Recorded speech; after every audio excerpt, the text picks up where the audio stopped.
And now I'd like to introduce Chris Capdevila, the CEO at Amplion. Chris has been up here a few times himself, from keynote to judge. Remember him judging in September before BBC, very awesome. And tonight he comes with his CEO hat on to update us on Amplion. Chris?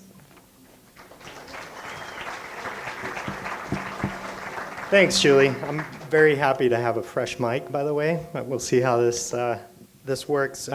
And it's a little strange to be here actually representing a company.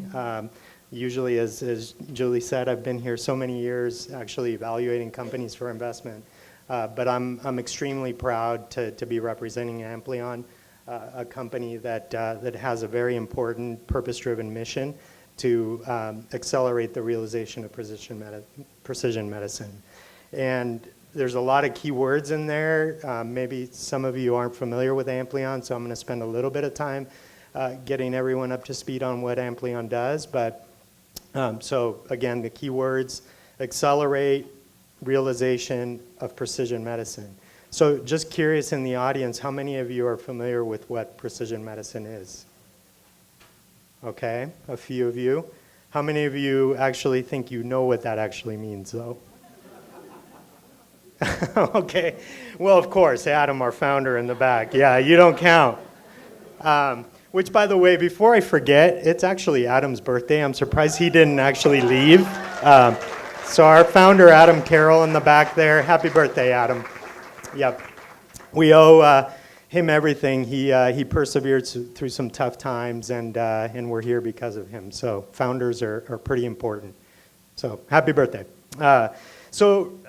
Precision medicine, I've got 5 minutes, so I'm going to give you the really, really short version. I could probably spend a couple hours. Adam could probably spend a couple months explaining what that means. But in essence, it's leveraging the revolution that we're having in biology and our understanding of human biology, and more importantly, our ability to measure human biology at an economically feasible level to target drug therapy in a much more smart way.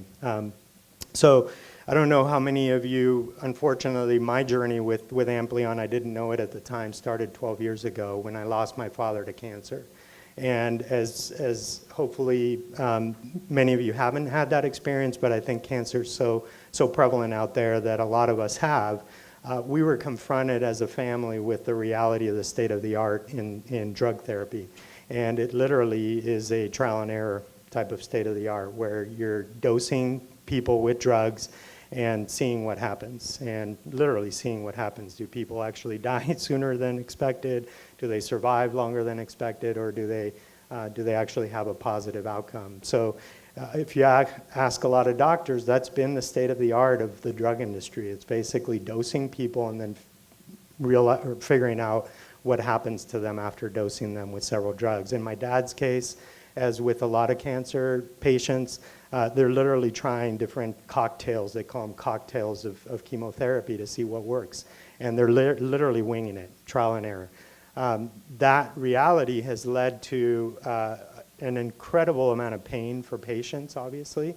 90% failure rates in the industry, over $100 billion in annual waste because of that, where 9 out of 10 drug programs actually fail once they get into human trials. It's an industry that unfortunately fortunately is very important for humanity and improving patients' lives, but suffers from an incredible failure rate, right, of over 90%. And so that's what Amplion is doing, helping facilitate the industry's transition that has been enabled via the revolution that we're having in our understanding of human biology, and more importantly, our ability to measure human biology at an economically feasible level that's allowing the drug industry to finally develop drugs, design and develop drugs that are targeted for specific patient populations. So a lot of those drugs that actually failed, now with this new precision paradigm shift to precision medicine, are actually going to be successful if targeted to the right patient population. Because we're all different, right? We all have, if we have lung cancer, it's potentially, or not potentially, it is very different depending on our individual biology. So precision medicine is about not dosing someone with a drug first and then measuring how they react to it. It's about measuring first and then dosing them with the appropriate drug that was purposely designed and developed for that person's biology. So fundamental paradigm shift. It's going to change healthcare. It's definitely a journey, right? It's not going to happen overnight. It's going to take years, if not decades, to happen. The good thing is that this paradigm shift has been happening in earnest for the last decade. How many of you are familiar with genome sequencing? Probably the large majority of you, yes.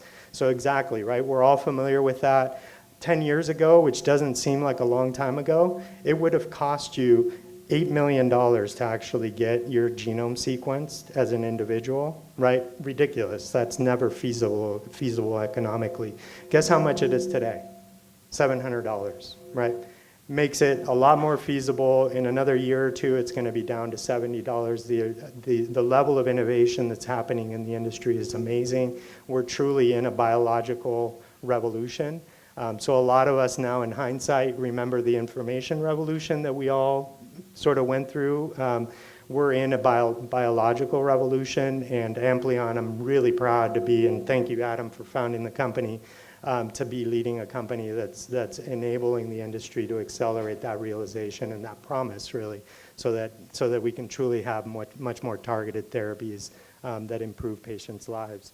So the company is a perfect example of the power of community and really the power of Bend as a community. It's a company that was obviously founded by an alum of Bend Research, so homegrown person, although not born in Bend. If you had that, Adam, it'd be even better. But Bend Research alum in Adam Carroll, incubated by Founders Pad, funded by Cascade Angels, Seven Peaks, the Bend Venture Conference, obviously. Pubtalk was a key part of the company's journey, as well as a lot of prominent angels in town that want to see this company succeed. I'm actually one of those. My journey, although I said started 12 years ago, I didn't know it at the time, but immediately when I ran across the founders, I wanted to be part of their journey. I was the first check-in. I've been supporting the company with funds as well as advice, and about a year ago, I joined as the company's CEO. Okay, new mic. Hello. Okay, here we go. Can you guys hear me okay? Okay, perfect. So really exciting times for the company. So it's been a long journey, as Adam, who was here from idea on a napkin, can attest. It's been a long journey with a lot of ups and downs, as is the case with every startup. And in fact, Peter and Mark and the rest of the Manzama team, congratulations on your success. I know personally how much hard work went into that, and it takes a lot of work to get a company to the stage you guys got it to, so congratulations. And Amplion is no different, right? It's a lot of hard work to get startups off the ground and up and running and thriving, and I'm happy to report that Amplion is thriving. We just closed a fairly large funding round with some very strategic top-tier venture capital partners that we'll be announcing formally in a couple of weeks. And we're putting that money to work here in Bend. We're looking to hire about 15 to 20 more people here this year. So I'll end with a shameless plug. If you know anybody, we're hiring across all aspects of our business, from engineering to sales and marketing, product management. If you know anybody that wants to change probably the most important industry on earth, come and talk to us. Thanks.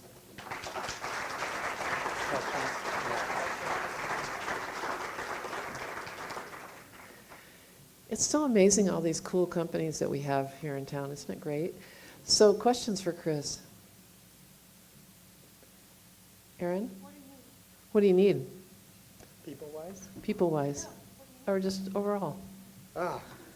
Energy, especially after moving so much snow, would be good. Drugs? No, I'm just kidding. Yes, exactly. Really, right now, it's all about building the team. So as anybody that's done this before, it's all about the team and bringing in the right people. I've been very fortunate to be able to, as I came on as CEO a year ago, to bring on a pretty kick-ass leadership team. We've got a pretty full leadership team. We're still looking for a head of sales right now, but a lot of them are in the room. Mike Harrington, who's in the back there. Yes, thank you. For those that know Mike, he's an extremely humble guy, a personal friend of mine, and just one of the smartest technologists I've ever met, who's joined us as CTO. There goes the phone again. Can I call a friend? Yeah. Yeah, okay. So Mike is an extremely humble guy, but he was the co-founder of Valve, extremely successful company. He then went and co-founded Picnic that was acquired by Google, so just an extremely smart technologist that's disrupted many industries. Doesn't have to work like me, but wants to build this company in Bend. And there's several other folks that we've added to the leadership team. But I think the short answer would be just great people that believe in our mission and want to be part of it, is the short answer. And if you do, come talk to me. And seriously, we're looking to hire about 20 people this year, and that's hard to do, especially good people. So I think there's a question.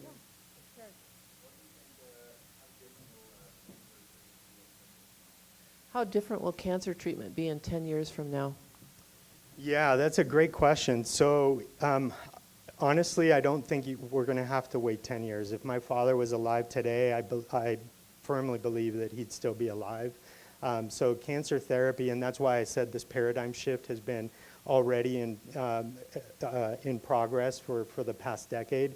If you look at over 80% of the clinical trials that are currently active in oncology and cancer, which is by far and away the biggest spend in the industry and the biggest pain point in the industry, over 80% of those clinical trials are already precision medicine trials. So for all intents and purposes, the oncology therapeutic area has already shifted completely to precision medicine.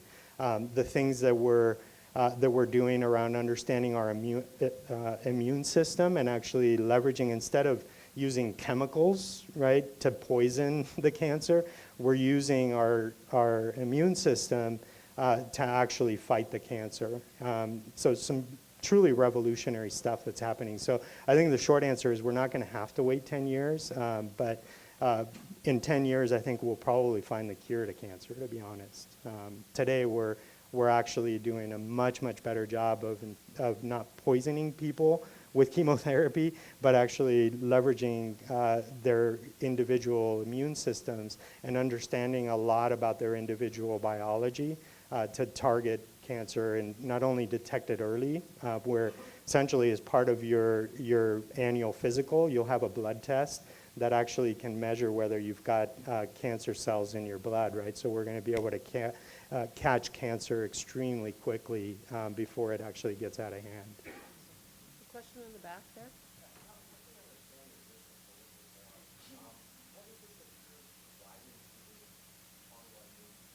Yeah, can you help us understand the business a little bit? What is it that your company is actually providing? Yeah, and that's a great question, and I'm glad you asked that because in 5 minutes it was hard to kind of get it all in. So what we're providing is we actually leverage machines, we train machines, so leverage machine learning and artificial intelligence to train computers essentially to synthesize the world's biomedical knowledge. So the good thing that we've had is we've had this biological revolution that I mentioned where our understanding of human biology is way better than it ever has been, and it's going through a revolutionary period. Every week, every month, every quarter, we learn dramatic things about our human biology. What that's created is an information problem. It's humanly impossible to keep up with all of that knowledge and understanding of human biology. And so what we do, in a nutshell, is train computers to actually synthesize all of that biomedical knowledge that our customers in the life sciences industry, the people that are doing the very important work of designing and developing new drug therapies, and the people that are doing the really important work of designing and developing new diagnostic tests, we actually point them to that knowledge and allow them to get to that knowledge in literally minutes, where it would take them years, right, to synthesize the corpus of knowledge that's out there. And they leverage that information to do the important work that they're doing, decision support around developing successful drug programs. Yeah. Yeah, we'll take Pete's question, and then we'll need to move on to the next speaker. Is it just cancer, or are you guys focusing on, is there a target within the whole one, or is it? Yeah. Yeah, so the question was, is it just cancer or does it expand beyond cancer? And it's a really good question. So as I mentioned earlier, cancer has been the first to adopt precision medicine for the obvious reasons, right? We just fundamentally don't have a good answer for cancer, and so precision medicine is the answer.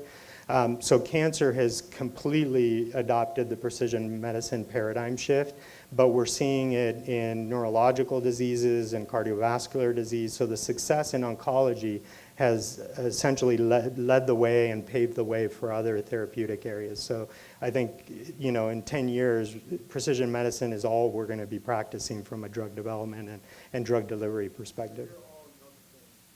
Yes. That's right, yeah. So in terms of the information that we synthesize, we don't actually just limit it to oncology. We're looking at the vast corpus of biomedical knowledge. Yes. Yeah, my pleasure. Thank you, guys.